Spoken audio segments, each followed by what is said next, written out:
Hello, everyone, and welcome back to another brand new episode of Collider Games Podcast. My name's Destin. I'm joined by Joey. How you doing? And it's just the two of us today. Dorian's he's on the he's in. He just landed in Atlanta, but he's on his way to New York Comic Con. Okay. And he's going to be doing some coverage down from the floor there. And Mark is off jet setting and exploring the world. Yeah. Making deals and meeting people. Yes.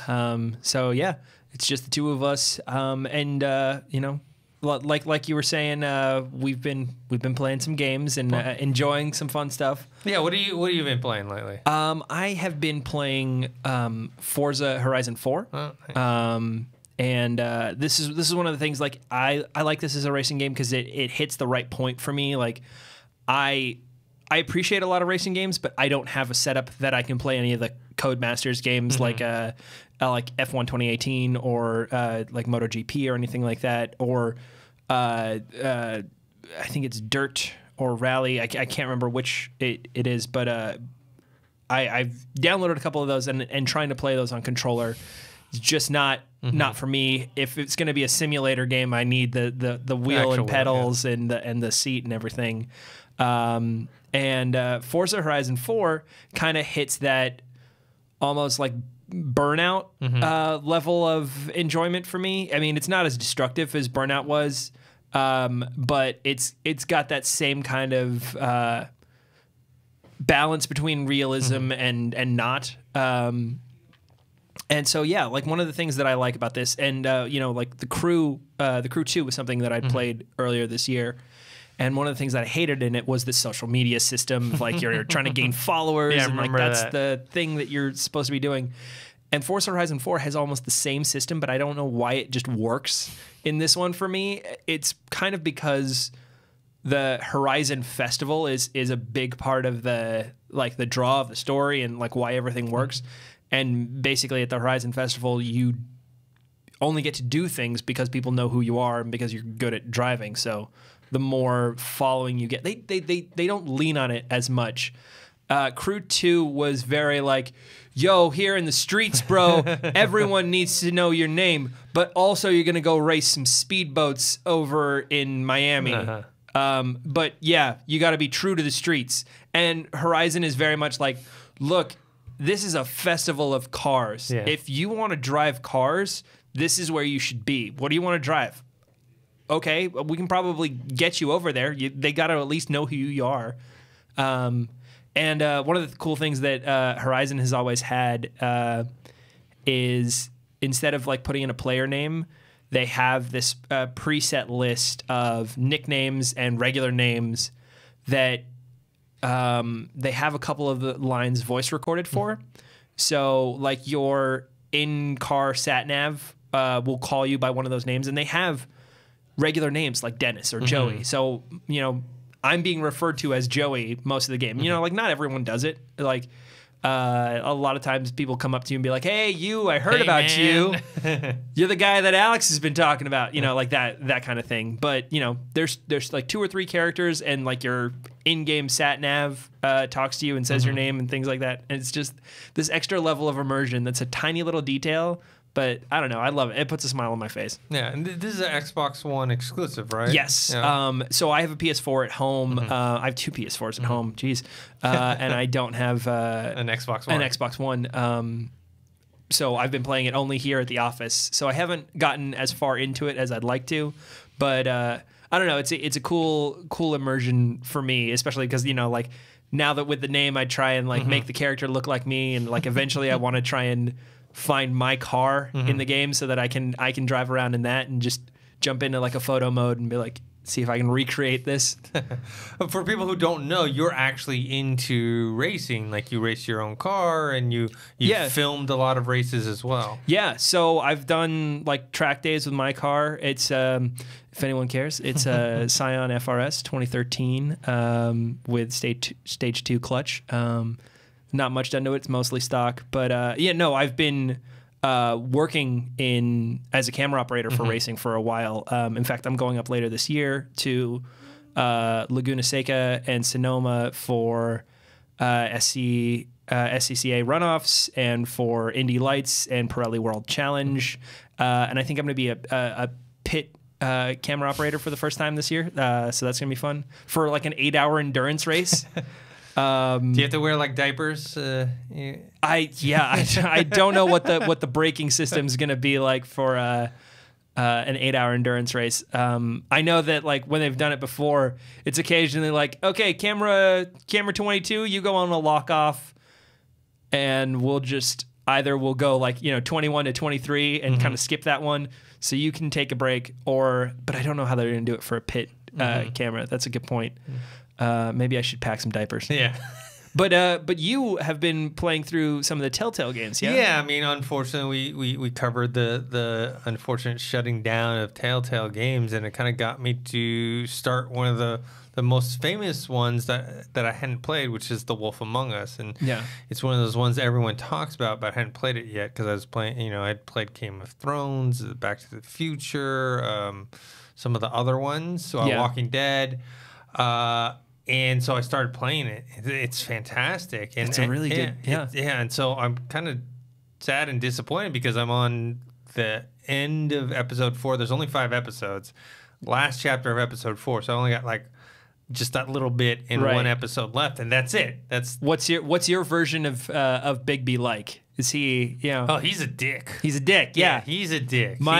My version of Bigby was very much like, you get one chance, and if you mess up that chance, I'm gonna fuck you up. Yeah, like I have no problem using him to hurt and kill and maim other people. There's a lot of people, if you play the game, there's characters, maybe you don't kill them, but there's a lot of people like missing arms and missing this and that. I know which one you're talking about. I definitely ripped off an arm as well. Yeah, anytime someone pisses me off, and I don't know, people tend to, in that game, they don't like telling the truth.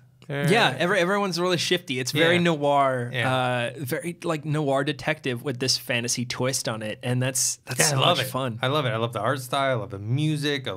And this is the thing, dialogue. like I don't need another Wolf Among Us game to be a Telltale game. I just need it to happen. Like if Rockstar did it as like an LA noir thing, but it was this fantasy game, like, yes, I'd be down. Yeah, I just need someone to pick up that license. Yeah, I like the world. I like everything about it. So yeah, it's gonna be bittersweet when I'll probably finish it sometime in the next day or two, and then. But that leads us to what I should have been playing, and we're gonna talk about in our first topic, which is Assassin's Creed Odyssey. Came out, bunch of reviews, a lot of positive stuff. You and me have not played it yet. No, and so this is kind of one of the things that's the nature of the fact that we started Collider Games out of nothing 6 months ago, just before E3. We haven't had a good length of time to establish ourselves in this gaming journalism space. And some developers and some publishers have been incredibly nice to us and incredibly generous. Sony, Activision, Quantic Dream has been great to us. Crystal Dynamics and Square Enix have been fantastic. And others have just, they haven't recognized us as a big thing like IGN or GameSpot. And, totally understandable. Yeah, we're not that. Yeah. Not yet. So it's when we get opportunities like Spider-Man early and we play through it like crazy, or Detroit, it doesn't mean that we get that for every game. And we tried as hard as we could to get a copy of Assassin's Creed Odyssey from Ubisoft. And we've been in contact with Ubisoft for other things like Transference. But when it came to Assassin's Creed Odyssey, they have a limited number of review copies that they can give out, and they weren't able to get us one. And we're still gamers. I'm still gonna go buy the game. Yeah, I ordered mine a few months ago, and so it's not an issue of paying for the game. The game comes out tomorrow. That's why we don't have any impressions on it right now. Yeah. And I'll be playing it this weekend, though. I'll be busy watching the Conor versus Khabib fight, also going to the Adult Swim Festival and it's in LA. 60-hour game. Yeah, that's the thing. It's like, it's fine, paying for it. The problem is we're getting the 60-hour game on Friday. Yeah. The review embargo was this past Monday, and so everyone has their reviews up, which we'll talk about in a little bit. And so it's just a little daunting. So we're not going to be able to cover it like the way that we wanted to. Like, you know, we did a lot of Spider-Man coverage that you did a lot of that because you had the game beforehand. Yeah. Yeah. It's like we kind of stepped into this games journalism space, and that was a unique experience for me because it was one of the first times that I had 100%ed a game before the like trophy list was out and before the game was out, and I had like got a chance for this unbiased, like uninfluenced opinion. It was definitely biased. Like I'm not going to pretend I don't love Spider-Man. Yeah. But you know, even if I play through Assassin's Creed Odyssey now, I've read the IGN review. I've read the Kind of Funny Games review. And this is going to influence that opinion. Like maybe I want to be a contrarian about it. Maybe I want to find what or maybe your expectations are too high for it. That kind of stuff. And some like as a gamer, I appreciate that because I always liked reading the reviews to know whether I wanted to spend my money on a game or not. Like that's why one of the reasons I wasn't a big into pre-orders for like franchises that I wasn't into. Like Borderlands 3 gets announced, I'll pre-order it as soon as I possibly can. I don't care what the reviews say. But, you know, for things like Assassin's Creed, I'm always kind of hit and miss with the Assassin's Creed games. So I go through like a couple of reviews to figure out where everyone's sitting. And I got to appreciate the fact that we are that for some people. You know, some people kind of gel with our sensibilities and hopefully like they appreciate our reviews. Yeah. And to not have that opportunity for this game, you know, it sucks. But this time next year, Collider Games will be huge and everyone will realize that they need to be sending us this stuff. And hopefully they'll be sending us not only the review copies for us to take a look at, but also giveaway copies for all of you. Yes, definitely. So let's kind of go over some of the reviews that we've been reading. I mean, GameSpot gave it an 8 out of 10. Games Radar gave it a 5 out of 5. IGN a 92 out of 100. Yeah. Forbes 8.5 out of 10. Game Inform 8.25. Escapist gave it a 6 out of 10. So, but generally, it's been very positively received. People have been talking about how, you know, it's the best game since another. It may not. Some people have saying it's the best Assassin's Creed game. Some have saying it's the best since X or whatever. Sure. Other ones like maybe 2 or 3 iterations ago.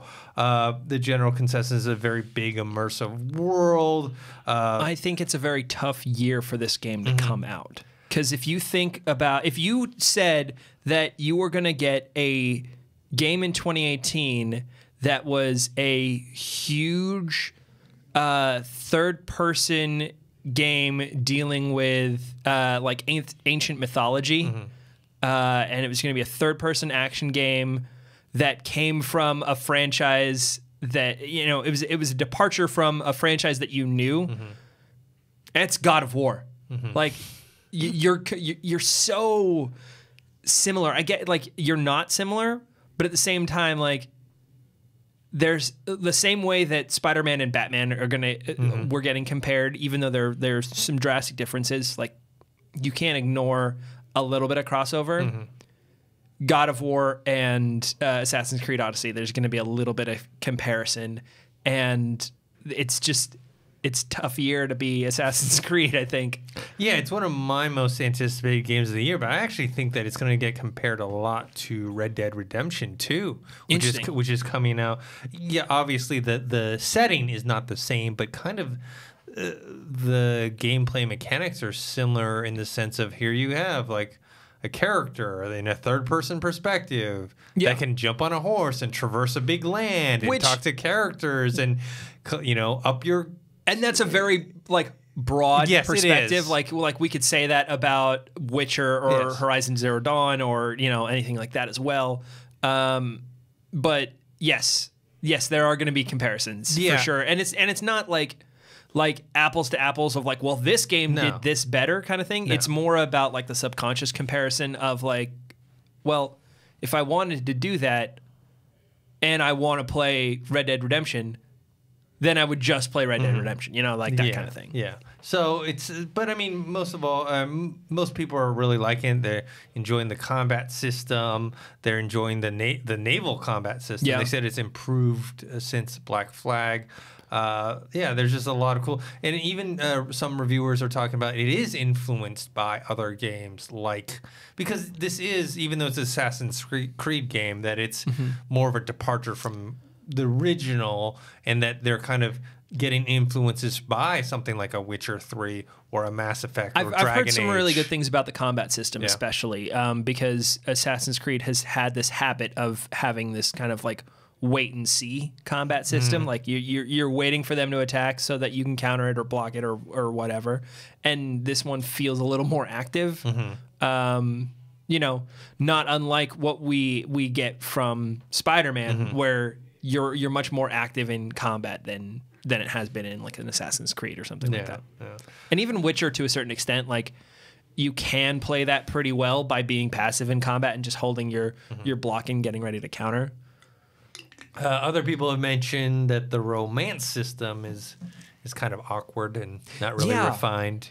I haven't seen too much about that, but the bits that I have seen were essentially making fun of it, not praising it. Yeah, they said it came off a little more creepy and awkward, and your character just kind of hits on people.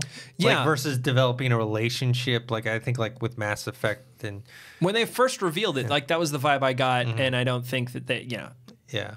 And people mention like, you know, you have dialogue choices in this game, but they don't really affect the overall storyline. Yeah, it's not a BioWare level of immersion and investment. So, you know, I'm still looking forward to playing this game. A lot of good reviews. I mean, the graphics look gorgeous. Yeah. You know, I love that. I mean, that's the thing that I kind of wish these two games, because I mentioned Red Dead Redemption 2, I wish these games were, you know, a little further apart, but I understand the holiday season. That's why they want to sell it. It's just because these games, both of them are very long, immersive games that, you know, put you in this world. And I think right when, you know, let's say I finish this game, it's like Red Dead will be right, you know what I mean? Yeah. Right around the corner, and then Fallout 76, and I think Call of Duty Black Ops comes out, I think, next week. So yeah. You know what I mean? It's all right around the corner. Yeah, it's all at the same time, and so I just, you know, I don't know how much time I have to get into like every single nook and cranny. And that's the thing. Like, this feels like there are some things that this game does well, but it feels like those are things that other games have done well before. And I don't feel a draw to this. I'm gonna play it. I probably am not gonna buy it at $60. I'm probably gonna wait till $40 to buy it. But you know, a 60-hour story sounds like it would be worth it at $60. Yeah, I love the setting so much, the ancient Greek setting. I love like ancient Greek, ancient Rome, and stuff like that. So that's the main pull for me to play it. And that's true. Like we haven't really had we haven't had a Grecian mythology game since, you know, since God of War. Like the and that one's different though. I mean, the God of War stuff is, you know, I mean, there is mythical stuff in this, but less so than something like God of War, where, I mean, there is like Medusa and like, you know, other creatures that you have to fight. Okay, so maybe like Where in Time is Carmen Sandiego then? So, all right, let's move on to our second topic. We talked about the Red Dead Redemption 2. They released a second gameplay trailer. We have a video on that. But, you know, there's other outlets that have got kind of hands-on for like 5 hours with it. They've played with it. And what do you think of like people's reactions to it so far? Well, they're confirming a lot of the things that I was worried were just gonna be like vaporware and just talk.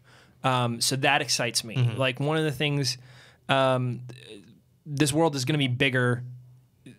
Rockstar has been saying that.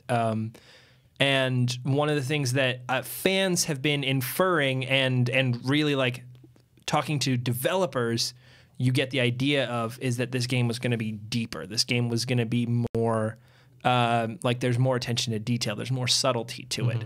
And especially because of some of the things that I feel like Rockstar has done in the past, I was always wary of that. And so now hearing, wary of that not actually being the case. And now hearing people talking about the gameplay of the first 5 hours, and some people talking about how they played for 5 hours and didn't get anywhere near as far as the story as the person sitting next to them, because the world is so immersive and because the world is so nuanced and detailed. This excites me for this game to no end. I'm not as invested in the lore as I know some people are, but I'm now more excited about the mechanics. And like we were saying in the gameplay review video, where there was all these mechanics that they were throwing at us, and I was like, as long as they're not binary mechanics, and if they're sliding scale mechanics and they don't the extremes aren't too crazy, then I'm really excited. And that's what I'm hearing from a lot of these reviews, is that very specifically that these effects are subtle, but they're noticeable. Yeah.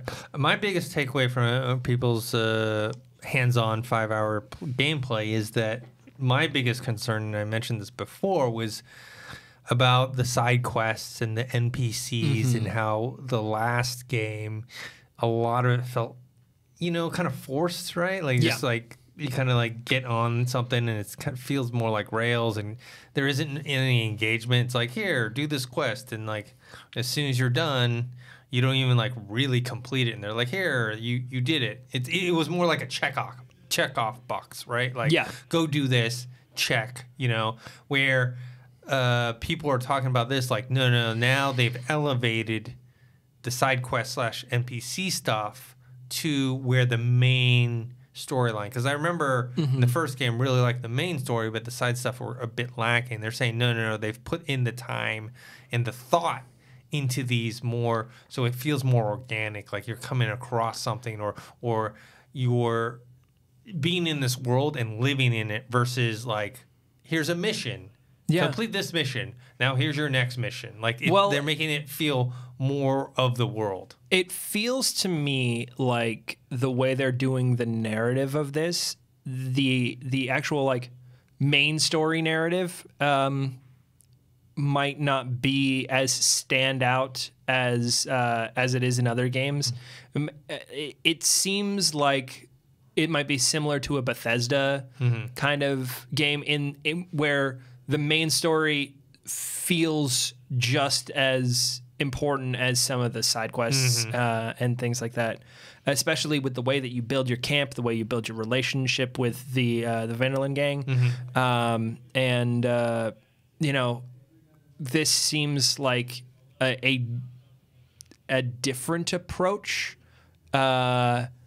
because for me, Red Dead Redemption always felt kind of the side quests definitely did feel separate. And I like the idea of, if they didn't tell you which one was the main quest, you wouldn't know which one's the main quest. I can see how that would be frustrating to some people, but I kind of like that, because you want to just play. You don't want to finish. Yeah. I also heard some comments that kind of validate your opinion. I know you got a lot of crap for the GTA 5 stuff, but people are saying that this feels actually more like a sequel, not obviously story-wise, but they're talking about the gameplay mechanics and all this stuff to GTA 5, that they learned a lot of stuff from GTA 5, and this is a progression, more like it was Red Dead Redemption, then GTA 5, and now Red Dead Redemption 2. So yes, it's not obviously not a sequel to GTA 5 in the terms of of story. Narratively, it's not even a sequel to Red Dead Redemption. Well, it's a prequel. It's a prequel, So, but that they learned so many things gameplay-wise that they were able to implement into Red Dead Redemption 2, both obviously in the single player and the multiplayer. And look, this is one of the things. This is the longest gap between games that Rockstar has had, I think, ever, if not in a very, very long time. And we've been lucky enough to talk to Mark Fernandez about some of the early stuff at Rockstar because, you know, he worked on Vice City, he worked on Red Dead Revolver, and he has a history with the company that like we've got a bit of insight into how things have been done in the past. And looking at this, like you start to, I was hesitant for a long time in thinking that this was something special and something different, only because it was like I just had this internal feeling of like I've been burned before. But you know, now I'm coming around to it for sure. That one's you're buying though, because Odyssey you said you're gonna wait till it goes down to like 40 or something like that. No, Red Dead Redemption is a day one buy for me. If we can't get a review copy. I'm tempted to buy the collector's edition regardless, because that doesn't come with a copy of the game anyway. So if I have a review copy and the collector's edition, I still feel like I'm contributing to 5 years of development, and I still feel like I'm getting some cool stuff. So looking forward to that. I like I said before, I do wish these big epic games were more spaced apart. Obviously, Rockstar doesn't give a crap if Ubisoft doesn't, you know what I mean? Yeah. Just for my personal. This is games Oscar season. And you know, this very limited time. So speaking of games, we have an announcement, or we had an announcement this week. Why don't you tell us about this, because this is pretty exciting stuff. Yeah. And so you've been working on this for with Mark, obviously, on this for a while. So this is an interesting thing. And it's one of the cool things about Collider Games. Mark has always talked about differentiating us in some way, and one of the things that makes us unique in the games journalism space was going to be that we're not just gamers and game reviewers. We also make games. And that was like sure, okay. I'll believe that when I see it. And we're making a game. We've been in development for almost a year now on a game with Showtime and David Lynch for Twin Peaks. So we are developing a game called Twin Peaks VR. You've heard Mark talk a lot about his VR experience and how he feels about VR and the way the technology is going. And to me, that has made this a more sure-footed development experience. And I've been jumping in as a producer for this. So Festival of Disruption is coming up. This is David Lynch's event in LA. It's coming up October 13th and 14th. And we are going to have a playable demo of Twin Peaks VR there, so people can go and experience the Red Room in VR. And you know, especially seeing something like Transference this year from Ubisoft, I see a lot of the similarities in development in terms of like the length and scale of the game, but also this kind of level of interaction and level of story. So I'm excited. I'm excited to be building this and to be building something with David Lynch, because you know when I watched through the Showtime run of Twin Peaks, there's parts in it where you're like, well, this could be a video game. And then when we had this opportunity, it's like, great, let's make exactly that. I don't want to spoil anything about where the game goes and what you do in the game. I will say though, there's one point in the Showtime run of the show where someone is in a room, they literally have to go to another room to pull a lever and then go back to that room. I'm like, those are video game mechanics. Yeah. We've done that for years in video games. Like, that's how you open doors. You solve puzzles that way. And it was always like this weird, like, why is there this huge mechanical puzzle in the middle of a tomb that you have to, like, you know, use physics and engineering to unlock? And that always kind of felt weird in games. And then to see it, like, canonically in a show, I'm like, great. I don't have any excuse to not do this in this game. So, yeah, we've been working closely with Showtime and David Lynch to make this accurate and canon. and the opportunity to play will be at Festival of Disruption. Tickets are still available. It's kind of a high-end event. I think lowest tickets are like $55. But it's a whole David Lynch curates this event. So it's not specifically celebrating his stuff or anything like that, but it is everything that he likes in a show. So there's music, there's talks with Francis Ford Coppola, there's interviews with him, there's all kinds of stuff going on, and we're lucky to be part of it. Yeah. October 13th, 14th, you'll be there, I'll be there. Just to mention our late and great buddy John Schnepp, who was also working on this game as well. He was a huge David Lynch fan. And he was a big part of designing the way the game flows, like how you go from which part of the world to which. And like when he passed, like we had been emailing back and forth that week that he went into hospital about the development of the game and stuff like that. So shout out to John Schnepp. There's a little bit of his legacy in there as well. So if you guys want more details, go to collider.com. There's a post there that has, and we'll post a link to that in the description for this podcast, so people can check that out. All right, moving on.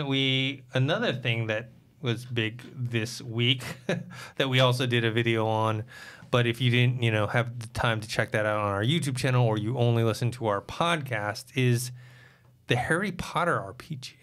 Yes, I'm so interested in this because what happened is there was a Reddit post of someone who said they had been at like a mall and been asked to be part of a focus group for a game, and they realized that it was a Hogwarts game set in the 1800s, and they pulled out their phone and they started recording stuff. I guess they never signed an NDA or anything like that, and this is the way it came out. So we got a minute and 13 leaked video of what this person saw. So it's cell phone footage. It got posted to YouTube and swiftly taken down by Warner Brothers, but that didn't stop mirrors getting out to, if you want to search Vimeo or Giphy or any of those kind of places, you can probably find it. And so we posted a video, kind of talking about what was in there, and people were getting mad that we didn't have the footage in there. But you can go find it on Vimeo or Giphy or other places like that.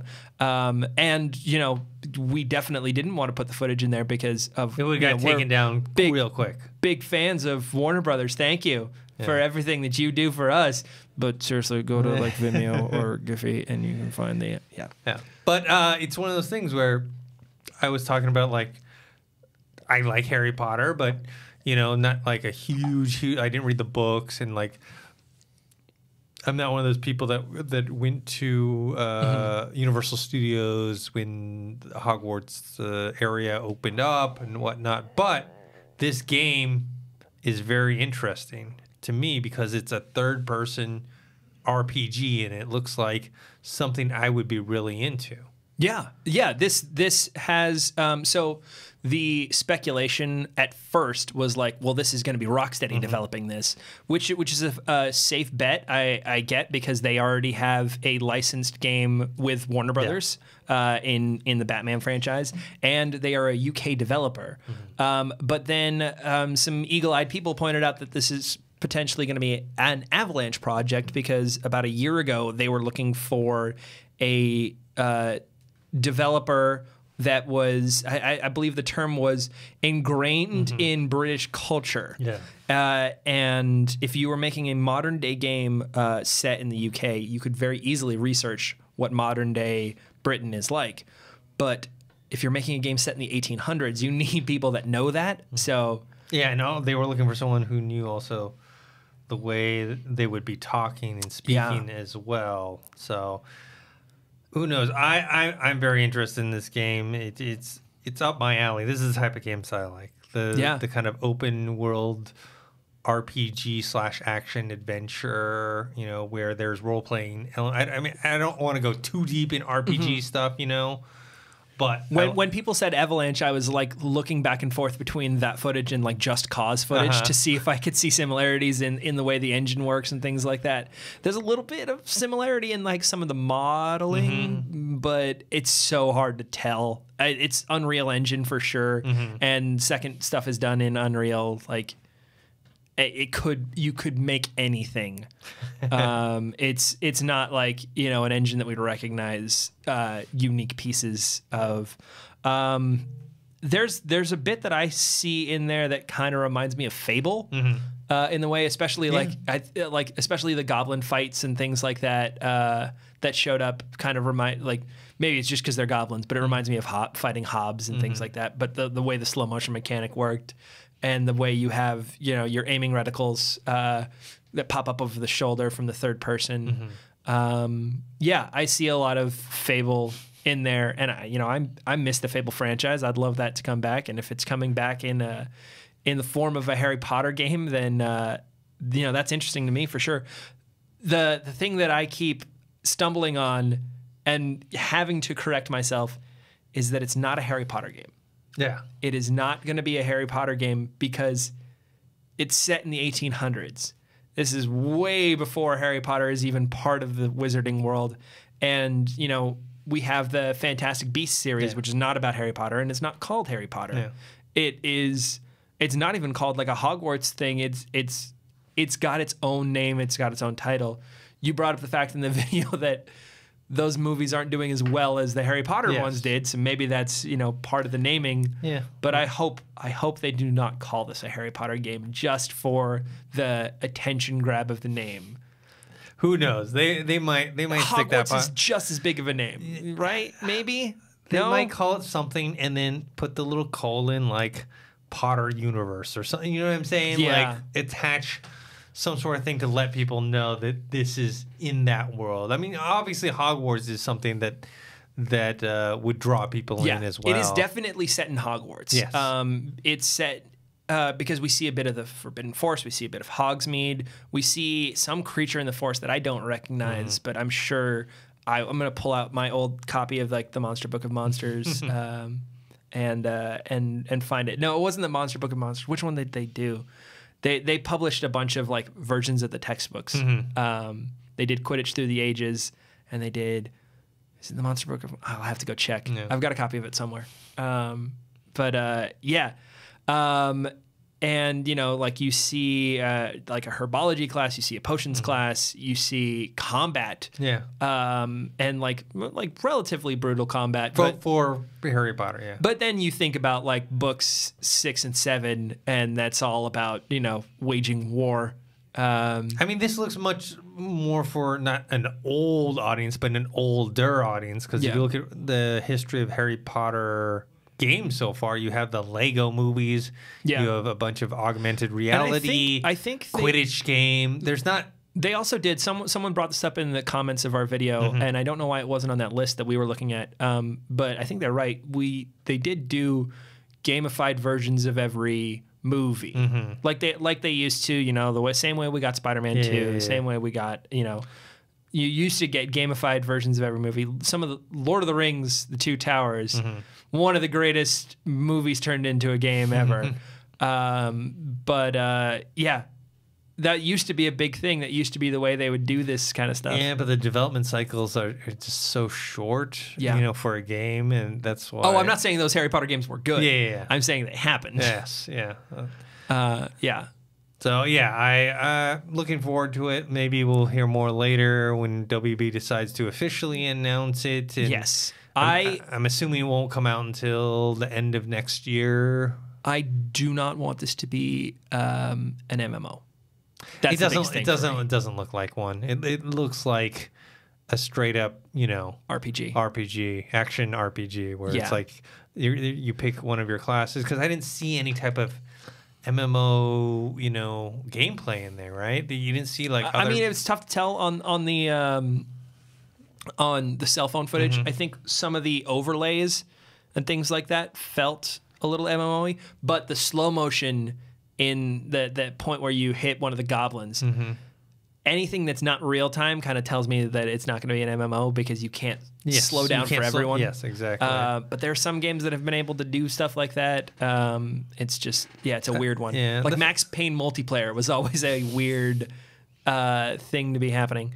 But I would love some multiplayer. You know, we're beyond the days of couch co-op, unfortunately, which is why I have 2 PS4s at home because my wife plays as well.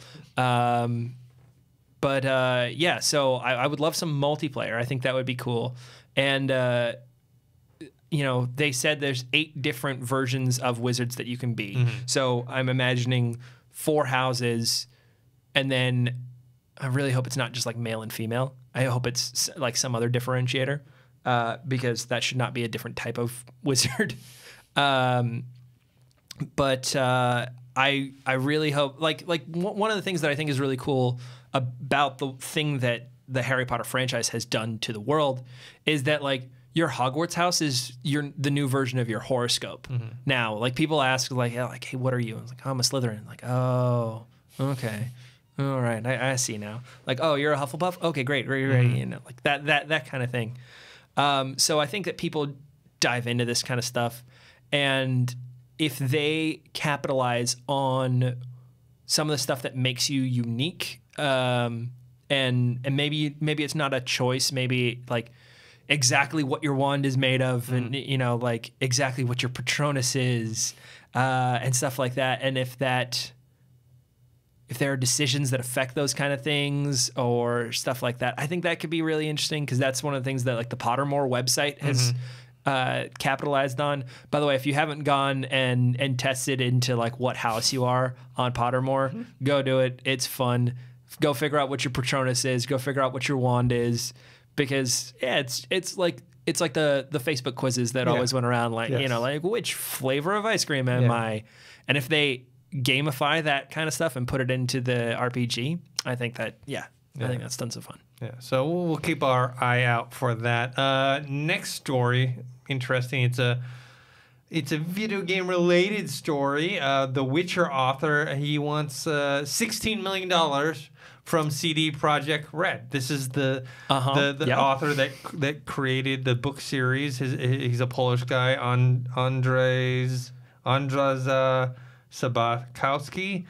And he's saying that he didn't get fairly compensated for this game, for the license for this game, which he sold for, I don't know, X amount of money, not a lot of money. It was less than 10,000. It was like 9.6 thousand or something like that. Which, if he had been swindled or something like that, and you know, they had hidden some numbers from him or hidden some math, I would be like, yeah, okay, CD Projekt Red, you owe him some money because this is a huge franchise and you stole it. But that doesn't sound like that's the case. No, it sounds like he licensed away his property, and later it became big through the game, in which now the TV series is coming with Henry Cavill. Yes, which I would venture a guess that maybe and because we don't have any specifics on the lawsuit, and we just know that it's happening. Yeah. I wonder if he licensed the video game and not the TV series. Like he gave away the video game rights. So where would these TV rights be coming from for the Henry Cavill series? Would they be coming from him as the writer, or did he give away all the rights? And that's why he's like, I think he gave all the rights away, but I guess apparently the Polish laws are different than here in the U.S. Okay, so the Polish laws have this thing which is very different than in America, where even if you give away or sell your rights, that if the compensation is too low after it blows up, you can still ask for more money, which in the U.S. I'm pretty sure you can't do. Yeah, like, we're a capitalist society. Yeah, so we're very black and white. Like, you licensed away, screw you. You know. So in Poland, that's not the case. So he is trying to get more money. He wants $16 million. CD Projekt Red hasn't like come out and said, no, we're not going to pay you, screw you. No. They have said that, hey, we obtained this stuff legally and legitimately. However, we're willing to meet you somewhere. Yeah. However, 16 million is way too much. Right. I mean, honestly, he would have made, because he took a lump sum. Yeah. That's what happened when he sold the rights. He sold it like they offered him a share. Yeah.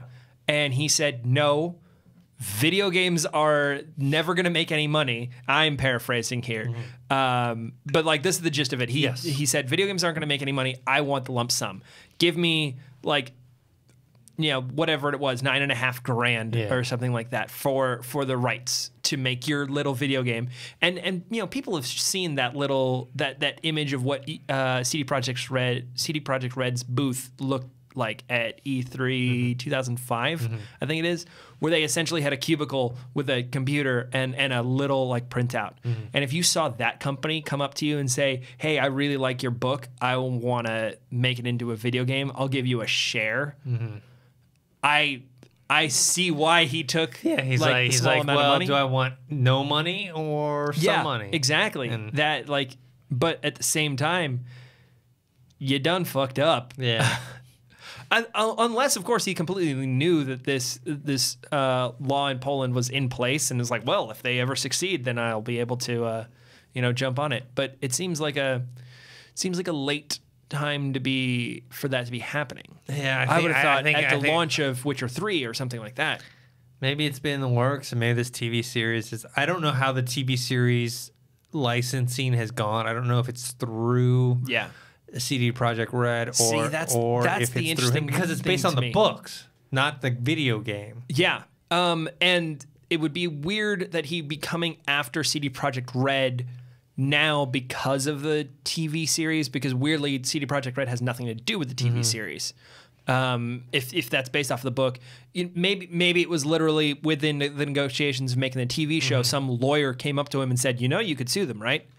Maybe that's how this came about, but I still think it's so strange that those two licenses are, because I am not a lawyer. I did not go to law school. I know very little when it comes to copyright law and licensing law, but I do know that I worked on a franchise where we had the rights to produce this for Ninjak, for Valiant. We had the rights to produce a web series, and we did not have the movie rights. We had the digital rights, and so like we could cast the character, we could promote it like it was a movie, we could do everything. But the second we wanted to screen all 5 or 6 episodes in one place at one time, like in a theater or something, they're like, no, it's a movie, you can't do that. And so I know that these licenses get cut up into fine strips so that someone can do something else and someone can do something else. So to see evidence of someone potentially selling off all the rights and just going, yeah, anything that's not going to be a book, I guess you guys can do, would be so weird. So the TV show's got to be being done without CD Projekt Red. Yeah, I don't know, but it's interesting. I just know that law would not fly here in America. Yeah. Definitely. So we'll keep our tabs on that thing as well. Before we kind of toss to our last kind of bonus segment here, we got sad news concerning you. Oh, yeah. Well, this is my last Collider Games podcast as a Collider employee. Yeah. I know we just talked about how we started this brand new project with Twin Peaks and everything. But that'll be helmed like that. That'll be going on without me. Collider Games will be in Dennis's capable hands, along with Dorian and Jack Hind and Mark. I am moving over to Legendary, to Geek and Sundry and Nerdist next week. That doesn't mean that I can't pop in here, come pop back, in here visit, there, guest podcast with us. But yeah, so like hopefully I'll be able to pop in and check that you guys haven't burnt everything down while I was gone. yeah, this is my last podcast as an employee of Collider. Yeah, well, we wish you good luck, and we'll miss you here, and that's why I'm sure we'll have you come back. You know, when I hope so. When you have some free time, come in and do some guest podcasts. Well, and I hope that I can, we'll call you in, we'll Skype you in or something like that. And I hope that I can get some of the Collider people over on, like Game Engine and stuff over at King and Sundry. I know like the way that these networks work around here. It feels like the same family, just a different house. Because I'm still, like working with Amy Dallin and Erica Ishii and Koi occasionally, and like Matt Key we've had on the shows, a couple times. So yeah, same family, different house. Hope like we all try and play nice together, and we'll continue to do the same, I think. Yeah. All right, cool. So before we go, we're actually going to toss to last segment, which is another Spider-Man bonus segment that you, Dorian, and Mark Fernandez did, because Mark Fernandez finally finished it. So first off, if you don't want spoilers for the end of Spider-Man or for any of Spider-Man, turn off now. It's been great to see you. It's been great to enjoy the Collider Games podcast with you. This next segment is going to be very spoiler heavy, and you've heard Mark's opinions about Spider-Man a couple times on the Collider Games podcast, and if you were enraged by them, as I was silently, I think you'll be pleasantly surprised by what he has to say in this segment. Change of heart. Yeah, I think so. I think this third act of the game is really what people need to experience, and you have to go through the other two acts to get there. And I can't just show people the end because it's not as impactful. Like you gotta go through it all. So yeah, he's been talking about it throughout the office and in a very positive light. So yeah, spoiling it for people who haven't played it in the office. But let's hear what he has to say. Hey guys, welcome back to Collider Games. We are here to revisit Spider-Man one more time because we've had this unique opportunity. Dorian, when you and I played it and gave our opinions, we had sat with the game for a week. We had been playing all the way up until beating the game. I'd gotten to 100% before I could even give my opinion on the game. And so we got those opinions right off the bat and, riding the hype and riding the wave. And then we had Mark playing as well. And if you've been paying attention to the Collider Games podcast, you've been hearing the progression of your playthrough. We heard from you at like a third of the way through the game, then at 2/3 in the last podcast. And now you've finished the story. I finished it. I finally finished it. And, I did a lot of thinking about...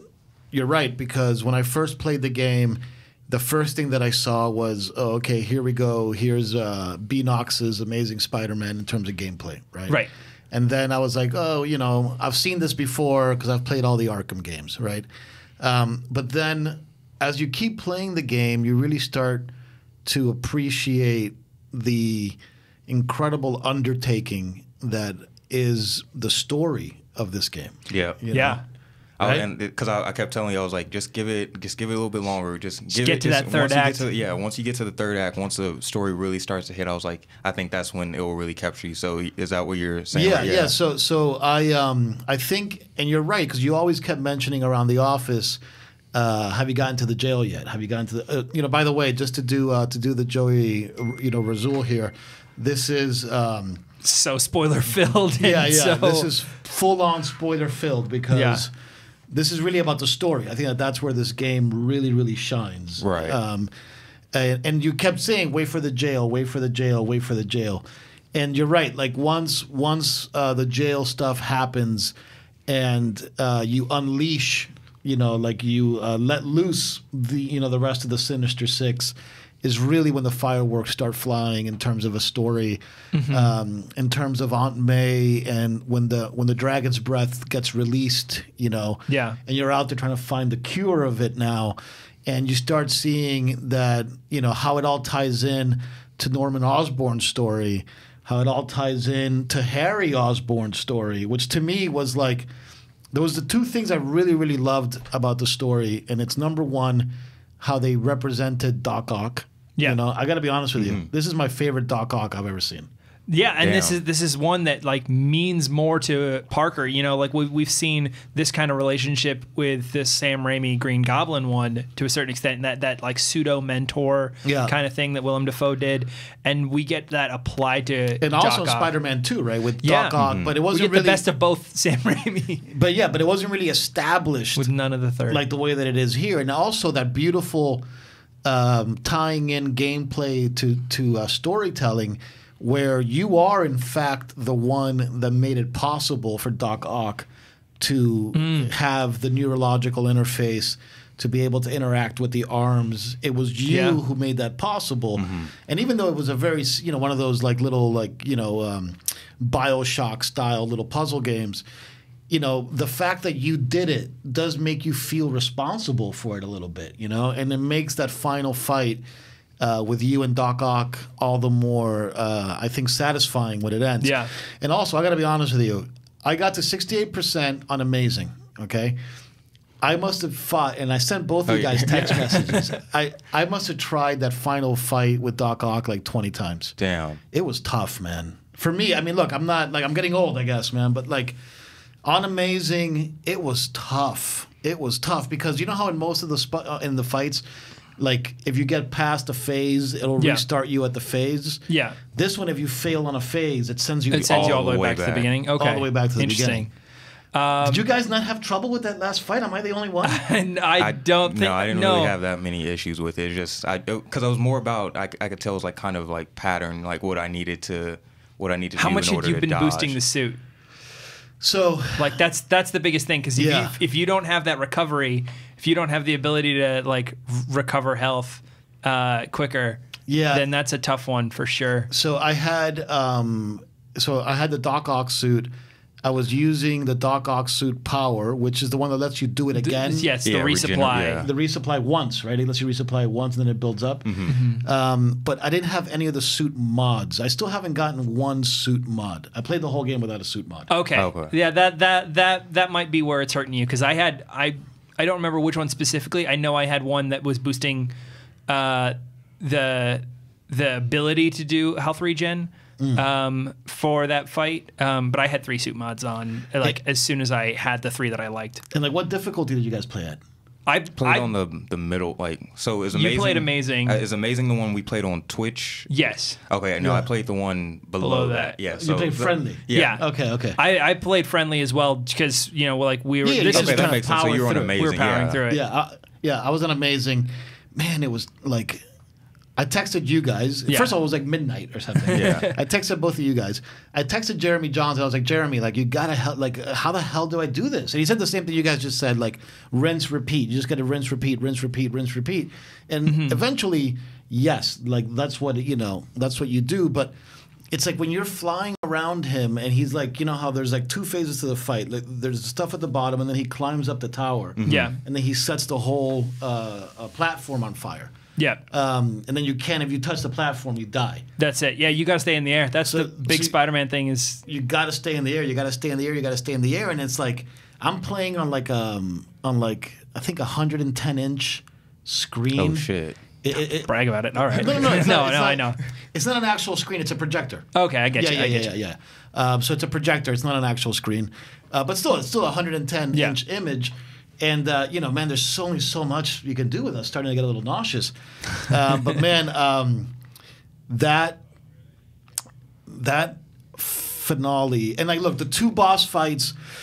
I also had a tough time with the Rhino Scorpion fight. The Rhino Scorpion fight, the biggest thing is to not get greedy. Yeah, because Scorpion is easier to beat. Rhino is tough to beat because you got to get them under those little You got to trap them under those things. Yeah. Like you've got to just like, if you've got 1 shot at him, you take 1 shot and then you get to your dodging. Yeah. You don't try and go for a second shot. And then the other one, which was Electro and Vulture. That one was really cool too. Easy, like that one was way easier. Good sequence. For some reason. Good sequence. But so what did you think about going into those the QuickTime part of the fight that's on the side of the building with Doc Ock, going into those final moments with Doc Ock Peter, Oh, I with love Peter that. and I Aunt love that. May. Yeah. So look, bottom line, this is my big takeaway from this game. It's a grind, fair enough, okay? And I was critical of the grind of this game. But to your point, and you were very astute, I think, in this point, and I thought about this as I finished the game, that grind is exhausting, okay? Spidey is exhausted at the end of that game. And you really feel that, right?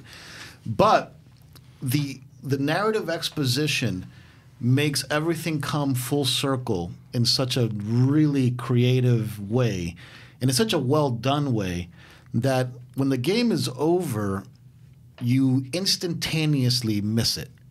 You know? Yeah, that's the biggest thing. You're like, because like I'm 68 now, I finished the main storyline, so I went back into the city and I was 68% through. Yeah, 68%. I just don't want anyone out there thinking he's 68. No, 68% through.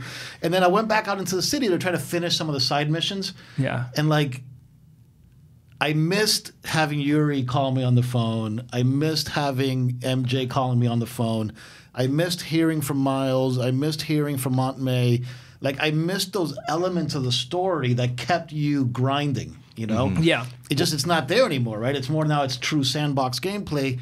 So you don't have that exposition that's like moving you forward, and you miss it. You miss it right away. Well, and especially if you did, because you finished all the backpacks. To get the suit. To get the suit. Yeah. So I was playing, and I hadn't finished I was like halfway through the backpacks when I finished the game, and so Yuri is still calling you and talking to you while you're doing the backpacks, because that's part of the Spider Cop gag, or I don't know if it's the backpacks. Maybe it's the cell towers. Okay, yeah, like but the cell towers I finished right away because I still had like half of those up at the end of the game. So when I started the game, I had actually from Caboose, I saw his video that you had to do all the backpacks to get the MCU homemade suit.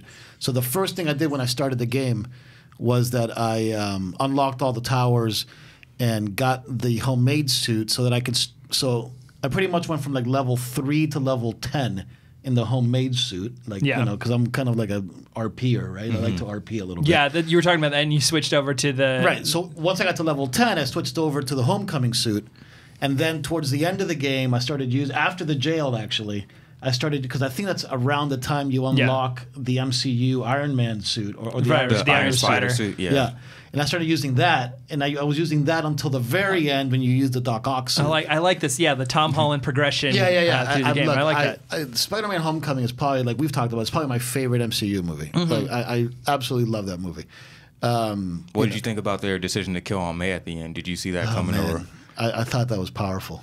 Yeah, I thought that was powerful. And given a property, I didn't see it. I mean, look, to be honest with you, Coy spoiled that for me. So, yeah. You were saying because you watched. I try so hard to make sure that everyone knows there are spoilers. It's my fault. But look, it's the channel. I want to see the content we make. So I didn't think he was going to spoil it like the first. Well, thing now he you said. can go and watch through the rest of that because Coy and Caboose brought up some really cool points in our spoiler review. It was a mini Collider Heroes episode. In that. Coy just dropping knowledge left and right. But man, my favorite part of the whole game. And you and I were just talking about this. The second, I mean, look. First of all, the scene where you play as MJ inside Norman Osborn's apartment, I thought was really cool. Yeah. And then you eventually get into Norman Osborn's secret little room, and in that secret room you have all these tanks in the room with like these spiders in it, right? And if you look at the model of the spiders, and that's another advantage of having a big screen. I was playing it at 4K. The spiders look really real in that tank. Like I almost spent like 3 minutes just looking at the spiders in the tank. Well, and so the interesting thing about that Coy was talking about is that in the ultimate storyline that Miles Morales comes from, the spiders are not radioactive; they're genetically modified. Right. So, which is why you have dozens and dozens of spiders, and they're all with like different traits, and they've all got little different numbers on them. Right. And so that's why that one, I think it has like a 42 or something on the 42 back. 42 or 43 or something like that. Yeah, and it was so cool. And that's right out of the comics. So, but what really got me was the second post-credit scene. Okay, so the first post-credit scene, spoilers, is Peter Parker moves into a new apartment. Miles Morales shows up and says, "Hey, Peter, I want to show you something." Yeah. He jumps onto the roof, and then Peter also jumps onto the roof and says, "I guess we got a lot to talk about." Right. Right. So, which is great. It was great because it opens that up for a really cool sequel or maybe some DLC where you get to play as Miles. So all that stuff is great. But the second cutscene, because to me that was the twist, is that if you read Harry Osborn's diary when you're playing as MJ, Harry Osborn is leaving to Europe, and he's leaving to Europe because he's sick, and he's really going not for vacation but to get treatment, right? But then in that second cutscene, you realize that he didn't leave to Europe at all. Yeah. That he was There was never a Europe trip. When I saw it, I was like, oh wait, because I really thought he was just on, like, he went on a trip, and then when we saw that take off, I was like, holy shit, what the? Yeah, but that was also the same room that you were in, getting the spider that crawled onto her back that ended up biting Miles. But he was inside that thing, and like when you see him, it kind of reminded me a little bit of like Anakin Skywalker a little bit. But man, like that was a great twist that Harry Osborn did all of this really screwed up shit that pissed off Doc Ock, that pissed off Lee, that pissed off a lot of people, all for his son, Yeah. So there was really interesting motivations in the story where it wasn't black and white. It was nice gray, which I like. Well, and one of the things that like has been in the comics, but we've never really seen it in other mediums, is we always know that Harry wants to avenge whatever happened to Norman Osborn. Whenever the Green Goblin story starts up, it starts with Norman, and Norman's kind of standoffish with Harry, and Harry wants to avenge whatever happened. We hardly ever see that familial love going the other way. That's very true. Very true. So, I mean, this is one of the first opportunities for that. And then, like, the clincher for me is that little bit of the black goo that reaches out towards Norman Osborn, and changing up the story the way we've done with having Miles and Peter in the same. Symbiote? Is that what you're saying? That's what I'm thinking. Yeah, that's the general consensus. Is a symbiote, and does this mean that we get a Harry Osborn Venom, or does it mean that we get like Venom and Green Goblin are tied together in some way? Look, it makes like sense in their because origins. of the spiders as well, so the Venom thing ties in a little bit. In fact, Koi's, I just realized this now, Koi's biggest thing about why we can't have a Venom before the black suit touches Spider-Man is because it gets the spider powers from being attached to Spider-Man. Like, that's why it mimics his powers. But we have a symbiote and the 50 genetically modified spiders in the same lab, so there could be some crossover there, and that's why this symbiote starts to have Spider-Man-like powers. Wow, that's really interesting. And again, like, kudos to Insomniac. Number one, the game technically is masterful. The city is absolutely gorgeous. It's so big. Yeah. It's the detail in the city is incredible. It's absolutely incredible. And yes, the gameplay is very, very, very tight. Maybe they don't, they didn't really innovate gameplay to the level that I like. For me, my favorite parts of the game were the QuickTime events. I love that because it created such beautiful like scenery, and like you really got to see Spider-Man's like, it was more choreographed. So it looked really cool. You're right that probably the coolest part of the whole game might be you on the side of the building fighting Doc Ock in that final phase, where he's like, you got to dodge him and you got to like punch him in the face. Yeah, I mean, like, that stuff is great. But man, what really brought this game together for me, and I'm ready to give it a grade. Do we do 1 out of 10, 1 out of 100? What's our grade scale? 1 out of 10. What's our grade scale? Out of 10. 1 out of 10? We did, on our review, I think we did. Yeah, we did out of 10. We did out of 10, yeah. Out of 10, okay. What score did you guys give it? What did I give it? You were a 9. I was a 9.5. You were 9.95. So for me, after seeing how all this incredible storytelling really brought everything together, I was like, okay, this game is really damn good. I don't know if it's a masterpiece, but it might be. It's like the more I think about it, the more it might become one in my brain. I'm gonna give it a 9.2. Okay. 9.2. Yeah, Okay. yeah, Yeah. It's Well, and we're getting more content from this game throughout the year. We've got the Heist DLC as part of The City Never Sleeps, dropping October 23rd. And then we've got Turf War dropping in November and Silver Lining dropping in December. Can't wait. So, I a mean, lot of shit. Yeah. there's no bones about the fact that there's going to be story in every one of these DLCs. The first story is going to involve... I nearly said Selena Kyle. Felicia Hardy, Right. As Black Cat. Yeah, Did you collect all the Black Cat thing to get the suit? I did. Yeah, Yes, me too. And just that little bit of story from her was enticing enough to have this first DLC be Black Cat. Like Yeah, that's cool. It's just enough to. And like, I think I heard this from Caboose as well, is that the main actor gave an interview and said, it's not just going to be a few hours long. Like, it's going to be really long. Oh, dang. Yeah, I would definitely be 5 excited. to 6 hours for each DLC. That would be amazing because there have been, we're getting this DLC all told. Some people you can pay as low as $20 for it, and I think the max is like 30, depending on when you bought it and what package you bought it in. Because I bought the digital deluxe, and I guess I got them for free because I didn't really get anything else for that. Supposedly, Yeah. you get So you paid an extra 20, and then you get the DLC. And if it's 3 DLC at 5 hours each, there are games that don't have a single player story that are that long that we pay $60 for. And I heard you get 3 new suits with every DLC. You definitely get 3 new suits with the first one. Oh, okay, and so okay. we're assuming right now that we get 3 new suits with DLCs 2 and 3, but we're not entirely sure yet. Yeah. I think they've already said they've confirmed 1 for the DLC, but I don't remember it off the top of my head. That's cool. But we've got a lot of Spider-Man to look forward to for the rest of the year. So expect a lot more Spider-Man videos. Yeah, we're not done talking about Spider-Man. We've already posted like 12. Yeah, we should do one thing I was thinking about doing, and maybe because we could do a little research and really get into it, is a comparative analysis. There's a few video ideas, and maybe the listeners can chime in the comments. So one idea was, let's do a comparative analysis between Spider-Man and Arkham. Right, because obviously there's so much to Arkham. I haven't played Arkham in a long time. I've really only finished the first one, Arkham Asylum. Yeah, Arkham City and Arkham Knight. I never finished either one of those 2. There is just as much of a great third act to Arkham City. The second one. Yeah, Yeah. as there is of this. Really? Because Arkham Asylum City, is like the Joker is incredible in that one. Yeah, and then you have that boss battle at the end where he hulks out, and you're like, oh, okay, that's not exactly Joker. That doesn't really. Right. And they video gamed it a little bit.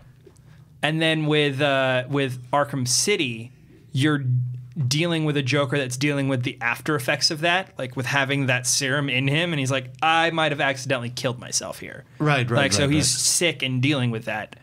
So you get a better story between him and Batman in this. And then Arkham Knight, you get like that pseudo Batman show up, like that mechanical Batman guy or whatever. But anyway, so maybe we do a video Spider-Man versus Arkham, or we do a video best superhero, or 5 reasons why Spider-Man is the best superhero game of all time. Maybe it isn't, maybe it's not. I think it might be, even though it's kind of hard to say that because Arkham... This game is so much Arkham, even the gadgets and the mods, and But when you look at when Arkham Asylum first came out, like you're seeing the danger sense, like that's the same Spidey sense that comics have given Spider-Man for so long. Right. And the swinging from gargoyle to gargoyle. Yes, we've seen grappling up and down from Batman, but when you see that swing back and forth, you're like, well, that's a Spider-Man swing. Right. All of a sudden. Yeah. It's funny because I actually popped in. So the only one that I have on my Xbox is Arkham Knight, which is the third one. So I popped that one in, re-downloaded it, got the Dark Knight suit, and I was like, all right, I was so jonesing after the Spider-Man thing. I was like, I got to get back in there. I got to be a superhero again. And I was like, oh God, yeah, like all the colors look the same, and I have my own problems with the and the Batmobile is a pain in the ass. The Batmobile is a pain in the butt. Yeah. Yeah. So I kind of the reality wasn't as fun as the thought. Yeah. But yeah, let's look. We'll do more Spider-Man videos for sure. Yeah. Okay. Cool. Sounds good, guys. Well, thank you so much for joining us. we're gonna hand it off to either we're gonna toss this back to the podcast or this is its own video. I'm not sure yet. We'll see. Guys, thank you so much for joining us. We'll catch you next time. Peace. All right, guys, so that's it for this episode.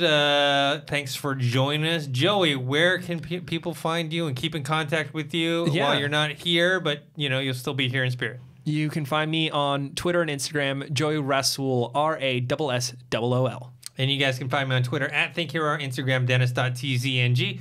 Make sure to subscribe to this YouTube channel, youtube.com/Collider Games. Subscribe to all the Collider podcast feeds if you're interested in movies, television, video games, sports.